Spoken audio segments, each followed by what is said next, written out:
മുന്നൊരുക്കങ്ങളുടെ ഭാഗമായി രാഷ്ട്രീയ കാര്യങ്ങളും വികസന കാര്യങ്ങളും വിശദീകരിക്കാൻ മേഖലാടിസ്ഥാനത്തിൽ 3 ജാഥകൾ നടത്തണമെന്ന് തീരുമാനിച്ചിട്ടുണ്ട്. അതിലാദ്യത്തെ ജാഥ നാളെ കാസർഗോഡ് വെച്ച് ഉദ്ഘാടനം ചെയ്യുന്നതാണ്. അതിൻ്റെ മുന്നോടിയായി എല്ലാ മണ്ഡലങ്ങളിലും പ്രാദേശിക വികസന പരിപാടികൾ ഉൾപ്പെടെ LDF സർക്കാരിൻ്റെ നേട്ടങ്ങളും രാഷ്ട്രീയവും വിശദീകരിക്കാൻ ജാഥകൾ നടത്തണമെന്ന് തീരുമാനിക്കുകയുണ്ടായി. അതിൻ്റെ ഭാഗമായാണ് കോഴിക്കോട് ജില്ലയിലെ എലത്തൂർ മണ്ഡലത്തിലെ MLA ആയ ഞാൻ ഇത്തരമൊരു പരിപാടിയുമായി ജനങ്ങളിലേക്ക് ഇറങ്ങാൻ തീരുമാനിച്ചത്.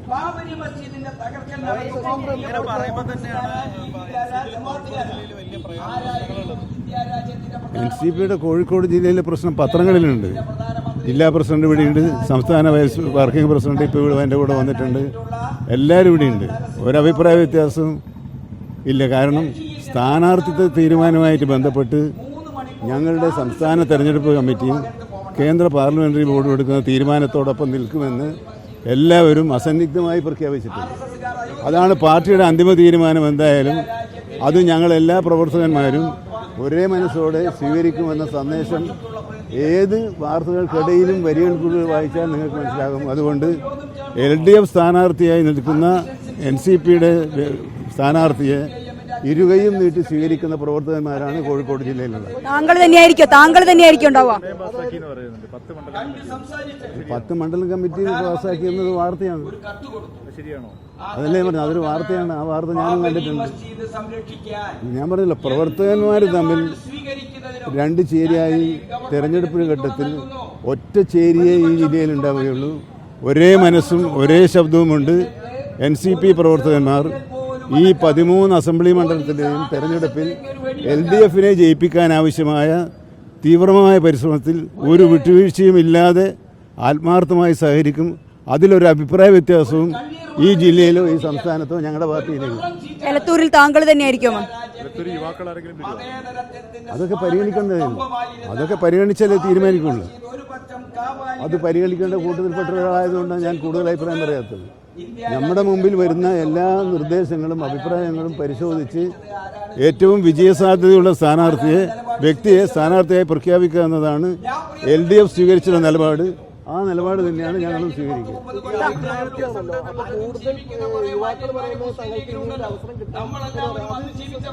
അല്ല, അത് സാധ്യാസാധ്യതകളൊക്കെ പരിശോധിക്കണമല്ലോ. ഒരഭിപ്രായവും തള്ളിക്കളയുന്നില്ല. ഏതഭിപ്രായവും അതിലെ ശരിയും സാധ്യാസാധ്യതകളും പരിശോധിച്ച് ഏറ്റവും നല്ല തീരുമാനം, മെച്ചപ്പെട്ട തീരുമാനമായിരിക്കും പാർട്ടി എടുക്കുക. പ്രശ്നങ്ങൾ വരുന്നു. അതായത് ജനങ്ങളിൽ പുതിയ പാർട്ടിയായി അവർ മാറിയിരിക്കുന്നു.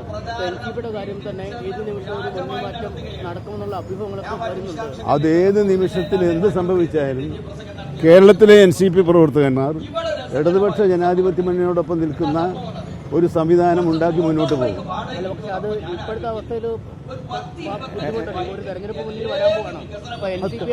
അതൊന്നും ഞങ്ങൾക്കൊരു പ്രശ്നമില്ല. കാരണം കേരളത്തിലെ ഞങ്ങളുടെ ഈ സുവ്യക്തമായ രാഷ്ട്രീയ വ്യക്തിത്വം ഉയർത്തിപ്പിടിച്ചുകൊണ്ട് തന്നെ കാത്തു സൂക്ഷിച്ചുകൊണ്ട് പ്രവർത്തിക്കുന്ന സംവിധാനം ഉണ്ടാക്കും. തെരഞ്ഞെടുപ്പ് വരുമ്പോൾ എന്തെങ്കിലും പിന്നീട് മാറ്റങ്ങൾ വന്നാൽ നിങ്ങൾക്ക് ഒപ്പം പോകാൻ പറ്റില്ല. അല്ല, അതൊക്കെ ആലോചിച്ചിട്ടേ തീരുമാനം എടുക്കുള്ളൂ. അതൊരു സ്വതന്ത്രം അല്ലല്ലോ, സ്വതന്ത്ര സ്ഥാനം ഇപ്പോഴത്തെ നിലയിൽ അങ്ങനെ ഒരു പ്രശ്നമില്ല. എന്നാൽ താങ്കൾ ചോദിച്ചതുപോലെയും സൂചിപ്പിച്ചതുപോലെയും എന്തെങ്കിലും അസാധാരണമായ ഒരു അത്ഭുതം സംഭവിക്കുമെങ്കിൽ ആ അത്ഭുതത്തെ നേരിടാൻ പര്യാപ്തമായ വിധത്തിൽ ഞങ്ങൾ മാനസികമായി തയ്യാറെടുപ്പ് നടത്തുകയാണ്. അല്ല, ബാക്കി അതിന്റെ നടപടികൾ അതിനനുസരിച്ച് വരുമല്ലോ. അല്ല, ആലോചനകൾ ഇപ്പം നടത്തണ്ട.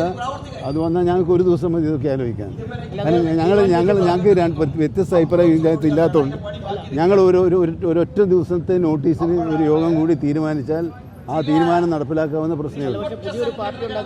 അല്ല, അതിനൊക്കെ സാങ്കേതിക നിയമപരമായ നടപടികളുണ്ടല്ലോ. അല്ല, ഒരു പാർട്ടിയിൽ ഒരു പാർട്ടിയിലും ലയിക്കൂല. NCP അതിൻ്റെ സെപ്പറേറ്റ് ഐഡന്റിറ്റി കാത്തു സൂക്ഷിച്ചുകൊണ്ട് എന്തൊക്കെ നടപടികളാണോ സ്വീകരിക്കേണ്ടത് ആ നടപടികളെല്ലാം സ്വീകരിക്കുന്നതിനുള്ള ഞങ്ങൾ ഏത് നിമിഷവും സജ്ജമാണ്. അല്ല, ഞാൻ പറഞ്ഞില്ല, ഏത് നിമിഷവും. അല്ല, എൻ്റെ സ്വാതന്ത്ര്യമൊന്നും ആവശ്യം ഉണ്ടാവില്ല. LDF-ലെ NCP എന്നല്ല, NCP-യുടെ പേരെന്ത് അതിനാവശ്യമായ പരിഷ്കാരങ്ങൾ വരുത്തും. ഞങ്ങളുടെ ഐഡൻറ്റിറ്റി ഇടതുപക്ഷ ജനാധിപത്യ മുന്നണിയാണ്. ഇടതുപക്ഷ മുന്നണി എന്ന രാഷ്ട്രീയമാണ്. ആ രാഷ്ട്രീയം കാത്തു സൂക്ഷിക്കാൻ എന്ത് സംവിധാനമാണോ ഉണ്ടാക്കേണ്ടത് ആ സംവിധാനം ഏർപ്പെടുത്തണമെന്ന കാര്യത്തിൽ കേരളത്തിലെ ഒരു കുഞ്ഞിന് പോലും അഭിപ്രായ വ്യത്യാസം. അപ്പോൾ രണ്ട് കാര്യത്തിലും NCP പ്രവർത്തകന്മാർക്ക് ആത്യന്തികമായി അഭിപ്രായ വ്യത്യാസമില്ല. മറ്റൊരു കാര്യം, എലത്തൂർ കോരപ്പുഴയിൽ ഡ്രഡ്ജിങ്ങിന്റെ മറവിൽ അവിടെ ഒരു വലിയ മണൽക്കൊള്ള നടക്കുന്നു പറഞ്ഞ നാട്ടുകാർ അത് ഞങ്ങൾ പരിശോധിക്കുന്നുണ്ട്. ഞാൻ ഇന്നലെ അവരെ വിളിച്ചു കൂട്ടിയിരുന്നു. അതിന് ആവശ്യമായ മുന്നൊരുക്കങ്ങളും പരിശോധനകളും നിരീക്ഷണങ്ങളും നടത്തുന്നതിനുള്ള നിർദ്ദേശം അത് പരിഹരിക്കാവുന്ന പ്രശ്നമുണ്ട്. കാരണം അങ്ങനെ ആരെങ്കിലും അനധികൃതമായി നിയമവിരുദ്ധമായ ഒരു കാര്യം ചെയ്യാൻ ഞങ്ങൾ സമ്മതിക്കുന്ന പ്രശ്നമില്ല. വലിയ തോതിൽ നിലവിൽ തന്നെ മണൽ എടുത്തു കഴിഞ്ഞു. കരഭൂമിയിൽ അല്ല, അതിനൊക്കെ ടെൻഡർ വ്യവസ്ഥകളൊക്കെ ഉണ്ടാവുമല്ലോ. ആ ടെൻഡർ വ്യവസ്ഥകൾ ആരെങ്കിലും ലംഘിക്കുന്നുണ്ടോ ഇല്ലയോ എന്ന് പരിശോധിക്കാനൊരു സംവിധാനം ഉണ്ടാക്കിയിട്ടുണ്ട്. ശരി.